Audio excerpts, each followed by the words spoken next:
에어컨을 좀 꺼주셔도 되겠습니다. 우리 장로교를 창실한 존 칼빈은 말하기를 사람에게는 두 가지 지식이 분명히 있어야 된다, 그렇게 말했습니다. 우리가 세상 살면서 알아야 될 것, 기억해야 될 것이 여러 가지 있지만 제일 중요한 것 두 가지를 이야기했는데, 그 첫 번째가 뭔가 하면 사람은 하나님에 대한 지식이 있어야 된다. 하나님이 어떤 분인지를 분명히 알아야 된다, 그렇게 말하면서 하나님이 어떤 분인지를 기독교 강요에서 쫙 설명을 했습니다. 여러분, 우리가 하나님을 잘 못 믿는 것은 하나님이 어떤 분인지 잘 모르기 때문에 그렇습니다. 우리가 하나님을 분명히 알면 하나님을 잘 섬길 수밖에 없습니다. 그래서 하나님을 잘 섬겨서 하나님의 축복된 그러한 축복을 받아 살아가는 그런 인생으로 살아갈 수가 있습니다. 그 다음에 두 번째로 중요한 지식은 뭔가 하면 내가 누군가, 각자가 내가 누구인지를 알고 살아야 된다는 것입니다. 여러분이 누구입니까? 오늘도 우리 자기 정체성이 분명한 사람은 분명한 인생을 살아갑니다. 근데 내가 누군지를 아직도 확실히 정체성이 혼란을 가져오고 정립되지 않은 사람은 왔다 갔다 하는 인생을 살아갈 수밖에 없거든요. 내가 어떤 사람인지, 내가 어떤 존재인지 아는 만큼 내가 내 역할을 감당할 수 있고 내 삶을 살아갈 수가 있습니다. 여러분 보십시오. 내가 가장이다, 내가 이 가정의 가장이다, 내가 이 가정의 아버지다, 그런 자기 정체감이 분명한 사람은 아버지로 가장으로서의 삶을 살아갑니다. 또 살려고 노력합니다. 내가 이 가정의 어머니다, 내가 이 가정의 주부다, 이 사실이 분명하면 가정주부로 또 어머니로서의 삶을 분명히 살아가겠죠.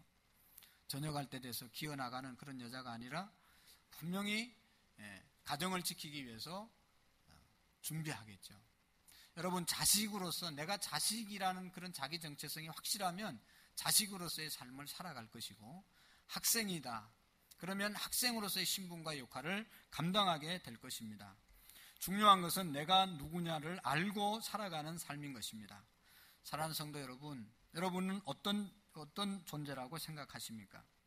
자기 자신을 누구라고 생각하고 오늘도 살아가고 있습니까? 또한 자기 자신에 대해서 어떤 반응을 일으키며 살아가고 있습니까? 생각해보면 나를 어떻게 생각하느냐에 따라서 우리의 운명이 결정되어지는 것을 볼 수가 있습니다. 자기 자신이 나는 위대한 존재다라고 생각하고 살아가는 사람은 위대한 인생을 살아가고, 나는 나 자신이 별 볼 일 없는 사람이라고 생각하는 사람치고 위대한 인생을 사는 사람이 없습니다. 내 자신을 생각할 때 나는 참 위대한 사람이다, 나는 존귀한 사람이다 라고 생각하면 존귀하고 위대하게 살지만, 나는 천하고 나는 버림받고 나는 잘못된 인생이다 라고 생각하는 사람은 비천한 삶을 살아갈 수밖에 없는 것입니다. 오늘 우리 모두는 하나님 앞에서 자부심을 갖고 긍지를 갖고 살아갈 수 있기를 바랍니다. 여러분, 자부심과 자만심은 다른 것입니다. 자부심이라고 하는 것은 바로 자기 자신에 대한 신성한 자존심입니다. 이것은 하나님께로부터 받은 것이고 하나님께서 인정하는 것에 대해서 갖는 긍지가 자부심입니다. 우리는 자부심을 갖고 살아야 되지만 자만심은 건물입니다. 자만심은 내 스스로 다른 사람보다 낫다고 생각하고 다른 사람을 멸시하고 자기 자신을 우월하게 생각하는 그러한 교만한 마음이 자만심입니다. 자만심의 결국은 패망의 선봉이라고 잠언서에 말씀하고 있습니다. 결국은 주님께서 오늘 우리에게 하시는 말씀은 너는 존귀한 존재이다.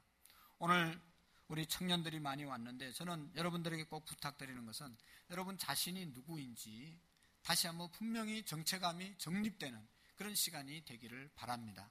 하나님의 백성으로서, 하나님 기독 청년으로서 정말로 나는 어떤 존재인가를 분명히 정립하고 살아갈 수 있어야 합니다. 여러분, 내가 존귀한 존재라는 사실을 알고 인정하고 산다면 세상에 가난하게 살아도 결코 실망하지 않습니다. 내가 좋은 학교를 못 나왔더라도 내가 존귀한 자라는 사실을 인식하고 살아가면 절망할 이유가 없습니다.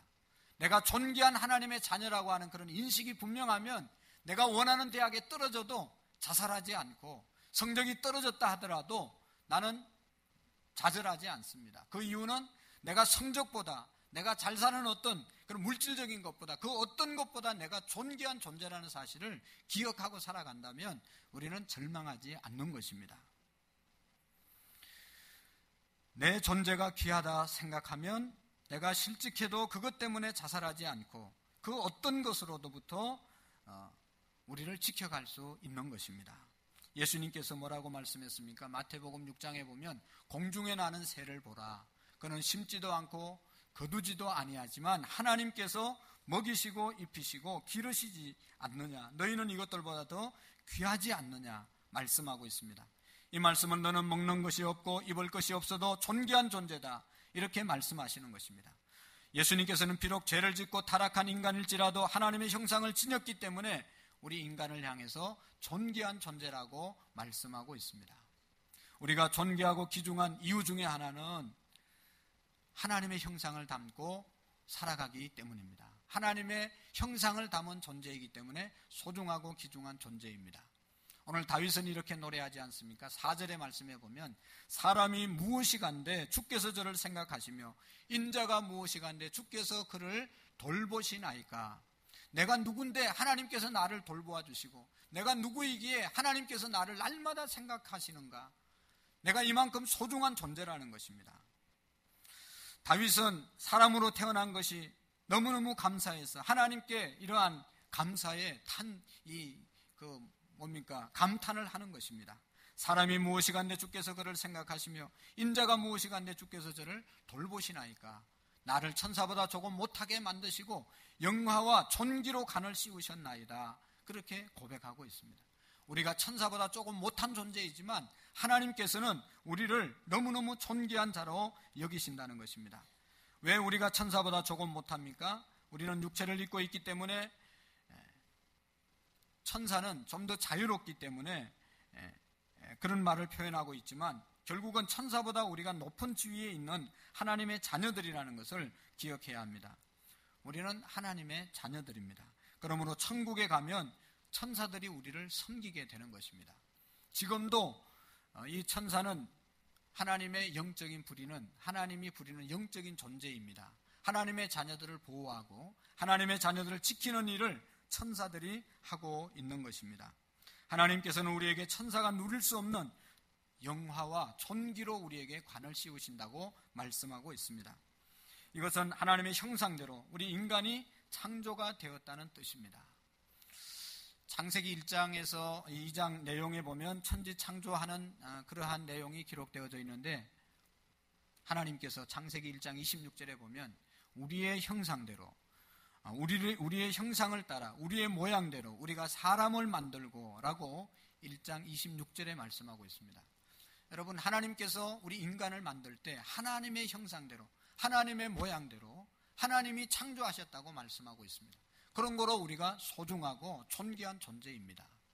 여러분, 우리의 육신을 가만히 보면 이게 뭐 별로 값어치 나가는 것이 없습니다. 사실은 우리의 몸은 몸만으로 보면 이건 별로 가치 있는 것이 아닙니다. 그렇지만 하나님께서 우리를 가치 있게 보는 것은 하나님의 영이 우리에게 있기 때문에, 하나님의 형상이 우리에게 있기 때문에 우리가 소중하다는 것입니다. 그런 거로 우리는 어떤 경우에도 자기 존재가 하나님의 형상을 가진 창조물이라는 것을 잊어서는 안 됩니다. 부모님을 통해서 우리가 이 땅에 나왔지만 하나님께서 우리를 이 땅에 창조해서 보내셨다는 것입니다.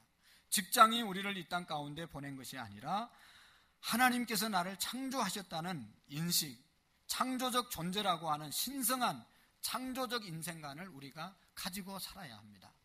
여러분, 이 세상에는 두 가지 가치관이 있습니다. 하나는 절대적 가치관이고, 이 절대적 가치관은 창조적 가치관입니다. 내가 하나님 앞에 창조되었다라고 믿고 살아가면 절대적인 존재로 절대적인 가치관을 갖고 살아갈 수가 있습니다. 그렇지만 비교하는 그런 상대적 가치관이 있습니다. 비교하면 상대적으로 내가 가치가 있어질 수도 있고 가치가 없어질 수도 있습니다. 남보다 조금 나으면 나는 가치 있게 보이고, 또 남보다 조금 못하면 가치 없이 보이고, 이게 뭔가 하면 상대적 비교하는 그런 가치관입니다. 여러분, 우리는 하나님께서 각각 창조하셨기 때문에 그 누구도 비교할 수 없는 존귀한 존재들입니다. 그런데 끊임없이 우리를 좌절시키는 것은 상대적 가치관 때문입니다. 사회생활을 하면서 다른 사람과 끊임없이 비교해서 다른 사람보다 좀 떨어지면 마음이 열등의식을 갖게 되고, 남보다 조금 나으면 우울의식에 교만해지는 그러한 삶을 우리가 살아가고 있습니다. 그러나 우리는 그런 사람과 비교할 상대가 아닙니다. 하나님께서 나를 나 나름대로 창조하셨기 때문입니다. 하나님의 창조물이라는 사실을 우리는 한시도 잊어서는 안 됩니다. 우리는 다른 사람이 입는 옷, 다른 사람의 어떤 얼굴, 다른 사람의 사회생활에 대해서 너무 신경 쓸 필요가 없습니다. 나는 나대로 하나님과 창조적인 관계에서 하나님을 우러러보고 하나님께서 나를 통해서 이루려고 하는 계획이 무엇인가를 하나님과 직접적인 그러한 관계를 유지하면 되는 것입니다. 이제 우리는 자기 존재의 가치성, 존엄성, 기중성을 우리가 찾아야 합니다. 여러분, 우리 인간이 타락함으로 하나님의 형상이 파괴되었습니다. 그렇지만 완전히 파괴된 것은 아닙니다. 프랜시스라는 사람이 말하기를 타락한 인간이라도 여전히 하나님의 형상을 가지고 있으며, 타락은 하나님과 인간을 분리시켰지만 그것 때문에 다른 피조물과 본질적으로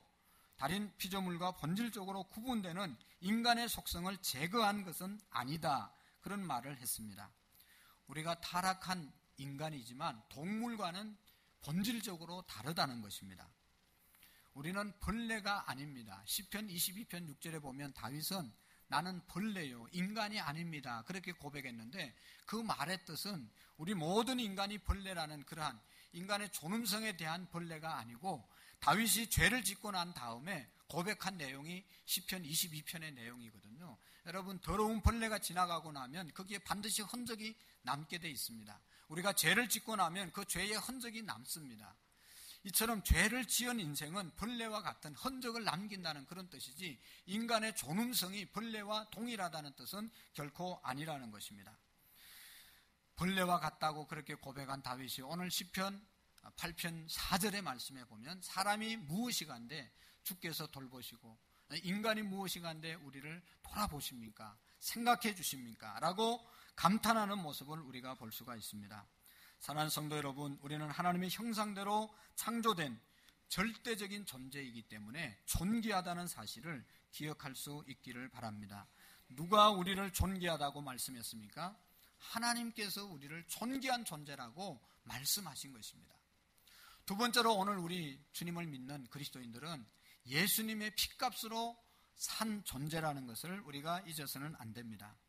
내가 누군가 하면 예수님이 나를 나되게 하기 위해서 십자가에서 피 흘려 죽으심으로 우리를 구원해 주시고 내가 하나님의 백성이 되게 만드신 존재가 오늘 저와 여러분들입니다. 예수님의 피값으로 우리를 사신 존재들입니다. 수백 년 전에 위대한 학자였던 모레나라고 하는 학자가 있는데, 이 사람이 예수님을 믿는다는 이유로, 신앙을 가졌다는 이유로 프랑스에서 추방이 되었습니다. 이탈리아의 조그만 도시에서 피난 생활, 이제 시골에서 생활을 하다가 중풍병이 들었습니다. 그래서 할 수 없이 빈민, 가난한 사람들이 생활하는 병원으로 옮겨갔습니다. 얼마나 초라했겠습니까? 병이 들어서 한쪽을 쓰지 못하고 있는 그런 형편이니까 너무너무 초라하고 불쌍하게 보였습니다. 왜소하게 보였습니다. 이 사람이, 의사들이 이 사람을 보면서 이런 이야기를 했습니다. 아주 무식하고 이 이탈리아어를 하지 못하는 줄 알고 자기들끼리 이런 이야기를 했습니다.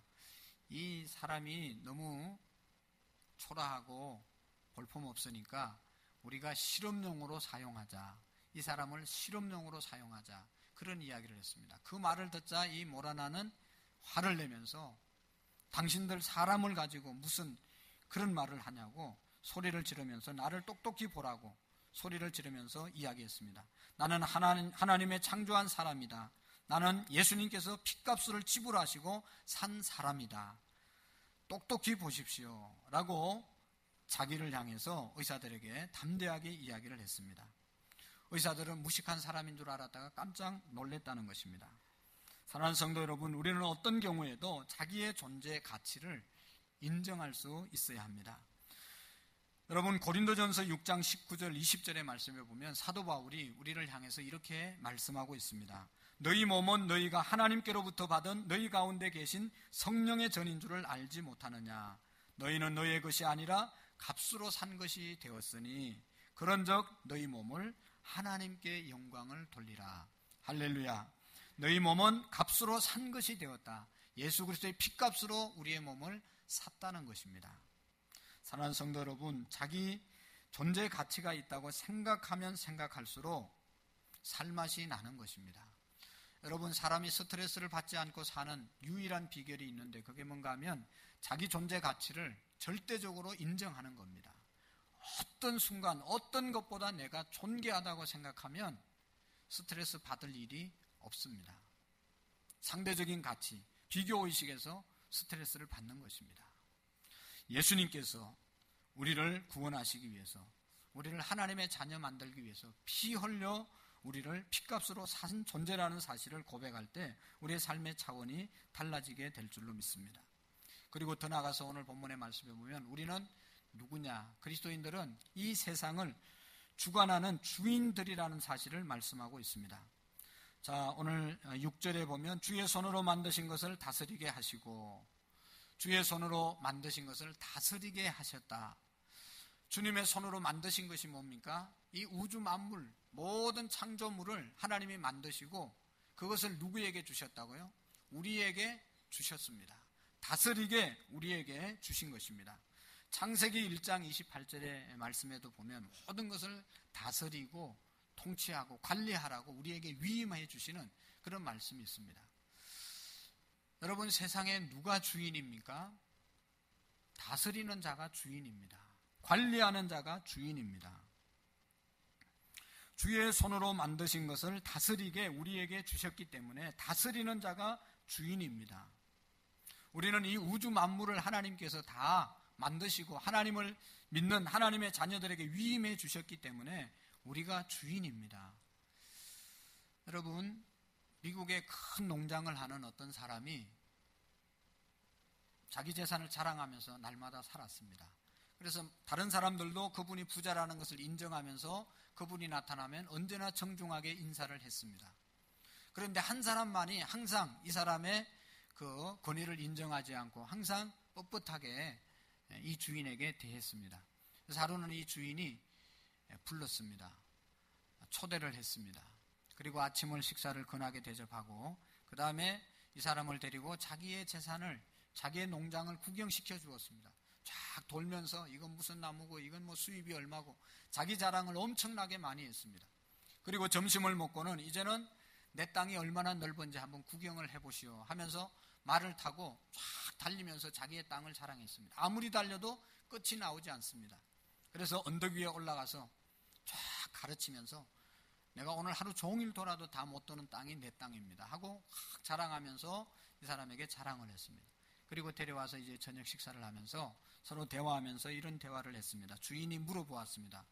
당신은 오늘 제가 함께 다녔는데 무엇을 느꼈습니까?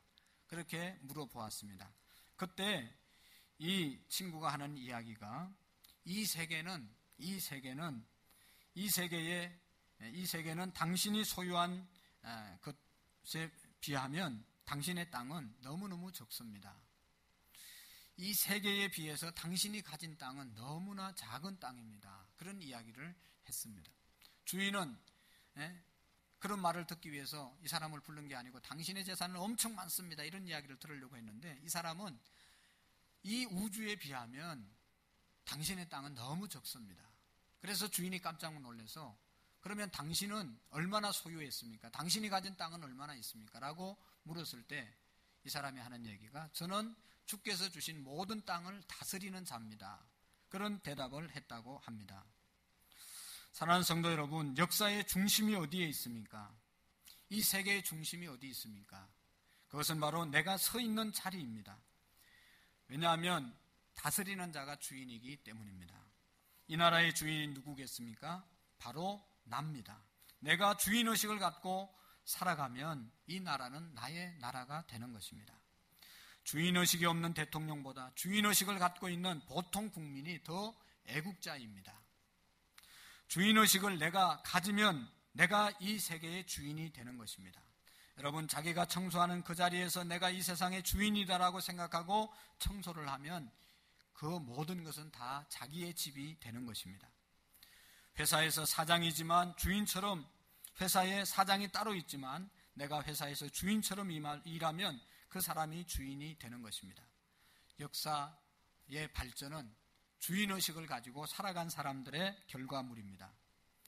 저는 우리 교회 옆에 15,000평의 공원이 있는데 이 공원을 날마다 출퇴근하면서 하루에 몇 번씩 걸어 다닙니다.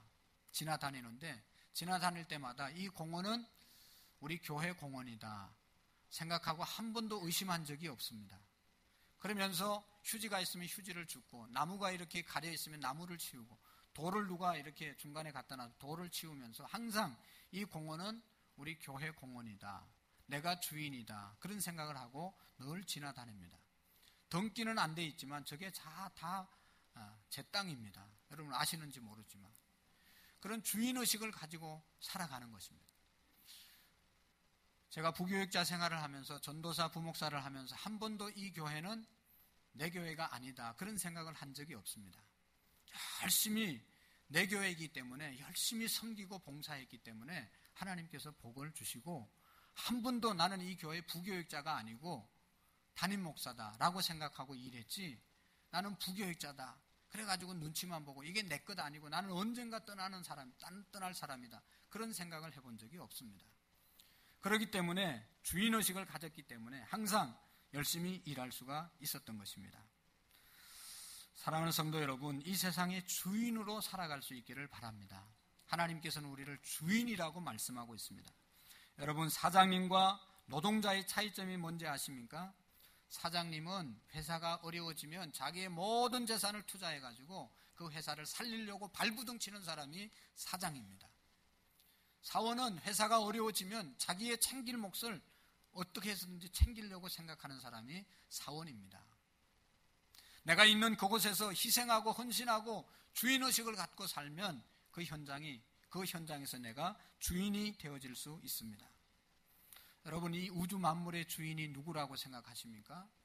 예수 그리스도입니다. 왜냐하면 예수님은 이 인류를 구원하기 위해서 십자가에서 희생하셨기 때문에, 죽으셨기 때문에 예수님이 이 땅의 주인이십니다. 여러분, 소크라테스가 이 땅을 위해서 죽었습니까? 공자 선생님이 죽었습니까? 누가 이 세상에 희생한 사람이 누가 있습니까? 이 세상을 구원하기 위해서 희생하고 생명을 버리신 분은 예수 그리스도밖에 없습니다. 때문에 예수님이 이 땅의 주인입니다. 여러분, 민족의 주인이 누군지 아십니까? 이 민족의 주인은 이 민족을 위하여 순국한 사람들입니다. 안중근 의사나 이순신 장군이나 유관순 이런 김구 선생님 같이 생명을 걸고 나라를 구원하기 위해서 애썼던 사람들이 이 나라의 주인입니다. 여러분, 역사 속에서 내가 이 몸 한 몸을 희생하리라, 내 재산을 팔고 내 모든 것을 팔아서 주님을 위해서 희생하리라 하는 그런 생각을 가지면 이 땅의 주인으로 살아갈 수 있습니다. 주님이 희생하여 주인이 되셨듯이 누구든지 희생하는 자가 또 이 교회의 주인이 될 것입니다. 유명한 셰익스피어의 이야기가 일화가 있습니다. 하루는 식당에 들어갔는데 모든 사람들이 셰익스피어를 알아보고 자리에서 일어나서 모자를 벗고 인사를, 예의를 갖추는 겁니다. 거기 일하던 한 청년이 불만이었습니다. 자기를 알아주는 사람은 한 사람도 없고 셰익스피어가 들어오니까 다 일어나서 인사를 하고 격려를 해주고 예의를 갖추고, 나는 언제 저렇게 살아갈 수 있을까? 내 인생은 왜 이렇게 알아주는 사람이 없을까? 라고 원망했을 때 셰익스피어가 그 청년을 찾아가서 어깨를 두드리면서 이런 말을 했다고 합니다. 당신도 나처럼, 셰익스피어처럼, 셰익스피어가 글을 쓰는 것처럼, 미켈란젤로가 작품을 조각하는 것처럼 당신도 음식을 나를 때 주인의식을 가지고 배달을 하고, 청소를 할 때 주인의식을 가지고 청소를 하고, 정성을 기울여서 보잘것없는 일이지만 할 때 사람들이 당신을 존경하게 될 것이다 라는 이야기를 해줬다는 것입니다. 사랑하는 성도 여러분, 이 교회에서 누구나 우러러보는 장로님이 되고 싶습니까? 그러면 간단합니다. 자기를 희생해서 주인의식을 가지면 되는 것입니다. 존경받는 권사님들이 되고 싶습니까? 자기를 희생해서 주인의 심정으로 교회를 섬기고 성도를 섬기면 되는 것입니다. 교회의 기념비적인 집사님이 되고 싶습니까? 자기를 희생하는 마음을 가지면 훌륭한 집사님이 되어질 수 있습니다. 우리는 세상의 주인들입니다. 언제나 주인의식을 가지고 다스리면서 사는 저와 여러분들이 되기를 원합니다. 그리고 마지막으로 여러분, 우리는 이 세상을 발로 밟고 사는 존재들입니다. 이 세상을 발 아래 둔 존재입니다. 이 세상을 발로 밟고 사는 존재가 그리스도인들입니다. 자, 오늘 아까 읽었던 말씀 중에 주의 손으로 만드신 것을 다스리게 하시고 만물을 그 발 아래 두셨으니. 할렐루야. 자, 여러분 잘 보십시오. 만물을 우리가 발로, 이 세상 모든 것을 그리스도인들은 발로 밟고 살아가야 되는 존재들이라는 것. 그만큼 권세 있는 존재들이라는 것입니다. 이 세상의 그 어떤 것을 여러분 가슴에 품고 살아가면 가슴이 채워지지를 못합니다. 이 세상의 어떤 것도 내 머리를 채울 수가 없고 우리의 이 조금 가슴을 채울 수가 없습니다. 여러분, 세상의 모든 권력을 가지면 내 마음이 차겠습니까? 세상에 있는 모든 물질을 내가 소유한다 하더라도 내 가슴이 꽉 차겠습니까? 절대로 채울 수가 없습니다. 그 이유는 하나님께서는 이 우주 만물은 우리에게 발로 밟고 살으라고 주신 것이지 우리의 가슴을 채우고 우리의 머리를 채우라고 주신 것이 아니기 때문입니다. 생각해 보십시오, 여러분. 이건 다 밟고 사는 것들입니다. 밟으면서 사는 것입니다. 오직 우리의 가슴을 채울 수 있고 우리의 머리를 채울 수 있는 것은 하나님, 예수님밖에 없고 나머지 이 세상의 모든 물질적인 것, 모든 명예, 모든 것들은 다 우리가 발로 밟고 살으라고 주신 것입니다. 그런데 어떻습니까? 사람들은 발로 밟고 살아가야 될 하찮은 이 세상의 것을, 그것을 가지고 가슴을 채우려고 하고 그것을 가지고 머리를 채우려고 하니까 만족함이 없는 것입니다. 불행하게 살아갈 수밖에 없는 것입니다. 예수님께서 말씀했습니다. 여우도 굴이 있고 공중에 나는 새도 깃들 곳이 있지만 인자는 머리 둘 곳이 없다. 무슨 말씀입니까? 우리의 머리는 이 땅 가운데 두고 살아갈 존재가 아니라는 것입니다. 우리의 머리는 항상 하늘을 향해서 하나님께 두고 살아야 제대로 살아가는 것입니다. 이 세상의 모든 만물을 발로 밟고 살아가는 그런 저와 여러분들이 될 수 있기를 바랍니다.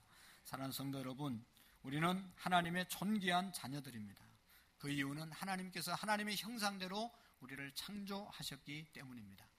그 이유는 예수님께서 우리를 구원하시기 위해서 십자가에서 피 흘려 희생해 주시고 피값으로 구원받은 존재들이기 때문에 우리가 존귀한 자들입니다. 그런 거로 우리는 이 세상의 모든 만물을 다스리는 주인으로 살아야 될 것이고 또 그것을 발로 밟고 살아가는, 우리의 디딤발로 삼고 살아가는 존귀한 그리스도인들이 되어질 수 있기를 원합니다. 특별히 청년 여러분들이 누구라고 생각하십니까? 우리 청년들은 지금까지 말씀드린 것처럼 존귀한 자들이고 역사의 주인으로 이 세상의 것을 우리가 지배받는 것이 아니라 이 세상을 밟고 살아가는 그런 청년들, 우리 모두가 될 수 있기를 바랍니다. 기도하시겠습니다. 살아계신 하나님 아버지, 감사합니다. 하나님께서 우리를 존귀한 존재라고 말씀하셨습니다. 사람이 무엇이간데 주께서 그를 생각하시며 인자가 무엇이간데 주께서 돌보시나이까. 감탄한 다윗처럼 미약한 우리들을 하나님의 자녀로 삼아주시고 존귀한 자로 삼아주신 하나님의 그 크신 은혜를 깊이 기억하며 살아갈 수 있도록 도와주옵소서. 이 세상을 발로 밟고 살게 하시며 주인의 삶을 살아갈 수 있는 우리 모두가 될 수 있도록 도와주옵소서. 예수님의 이름으로 감사하며 기도하옵나이다. 아멘. 다 같이 찬송가 370장으로 하나님께 영광 드리면서 준비하시는 것을 드리겠습니다.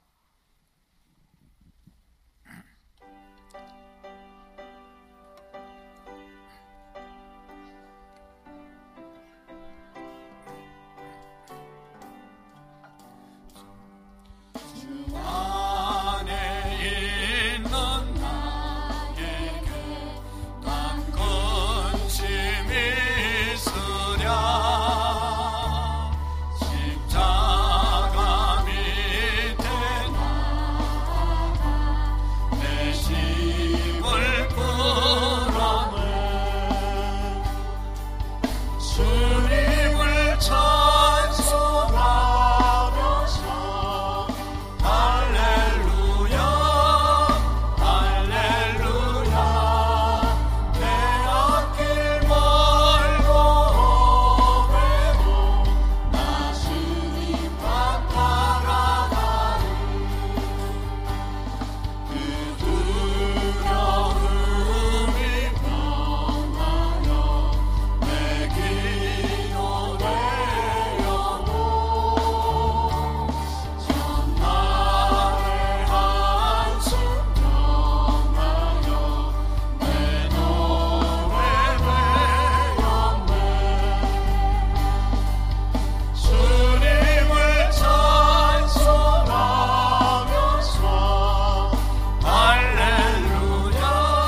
아버지 감사합니다. 언제나 주님 안에서 하나님 모든 근심과 걱정을 주님께 맡기며 살아갈 수 있도록 도와주시고, 특별히 우리 젊은이들에게 부모님들이 또 주의 종들이 그렇게 기도하고 근면하는 이유를 깨달을 수 있도록 도와주시옵시고, 인격적으로 예수 그리스도를 만남으로 자원해서 하나님을 위해서 일생을 살아가는 보람되고 못 있는 인생을 살아갈 수 있는 청년들로 복내려 주옵소서. 하나님 아버지, 시간도 주님 앞에 나오면서 귀한 예물 정성을 다하여 올려드립니다.